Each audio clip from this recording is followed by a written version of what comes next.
একটা জঙ্গলে 3 বন্ধু থাকত, ভল্লুক বল্লু, খরগোশ টিকু আর টিয়া টুনটুন। 3জনই ছিল একদম দুষ্টু। কখনো তারা কুমিরের পিঠে চেপে নদী পার হতো, আবার কখনো হাতির লেজ টেনে পালিয়ে যেত। একদিন টিকু বলল, এই বল্লু, শুনেছি জঙ্গলের শেষ প্রান্তে একটা জাদুর আম গাছ আছে। যে এর আম খাবে তার যে কোনো ইচ্ছে পূরণ হবে। বল্লু হেসে বলল, তাহলে আর অপেক্ষা কিসের, আজই চলো খুঁজে বের করি। 3 বন্ধু সকাল সকাল রওনা দিল সেই রহস্যময় আম গাছের খোঁজে।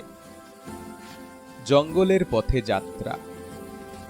পথে হাঁটতে হাঁটতে ওরা গান ধরল, আমরা 3 বন্ধু, ভয় করি না কিচ্ছু, জাদুর আম খুঁজবো আজ একসাথে পিছু পিছু।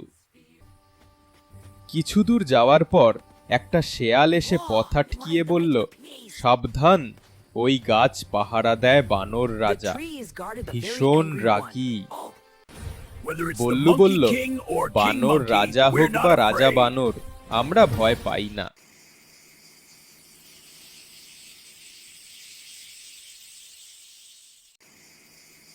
জাদুর গাছের সামনে অবশেষে তারা পৌঁছালো। জাদুর গাছের কাছে গাছটা ঝলমল করছে, যেন তাতে তারা লেগে আছে।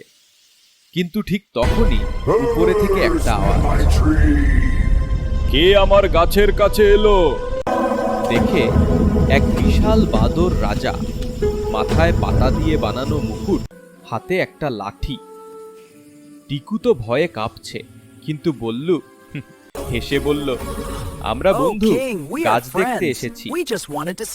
বাদর রাজা বলল, ঠিক আছে, তবে আগে একটা ধাঁধা বলো, না পারলে তোমাদের আমি আম খেতে দেব না। ধাঁধার চ্যালেঞ্জ বাদর রাজা ধাঁধা দিল, যার মুখ আছে কিন্তু কথা বলে না, চোখ আছে কিন্তু দেখে না, সে কে? তোতা পাখি টুনটুন ভাবলো আর বলল, আয়না। বাদর রাজা অবাক, ঠিক উত্তর, তোমরা তো বুদ্ধিমান।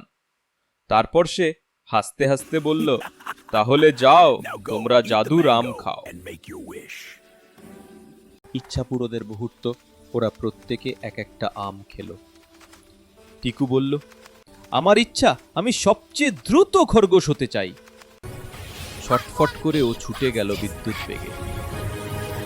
বল্লু বলল, আমার ইচ্ছা, আমি কখনো ক্ষুধার্ত না হই। তার পেটে হঠাৎ একদম পরিপূর্ণ ভাব। টুনটুন বলল, আমি চাই আমার গান শুনে সবাই খুশি হোক। তার গান শুনে বনজঙ্গল হাসিতে ভরে গেল। ভিডিও ভালো লাগলে লাইক করো, ফলো করো এবং চ্যানেলটিকে সাবস্ক্রাইব করো।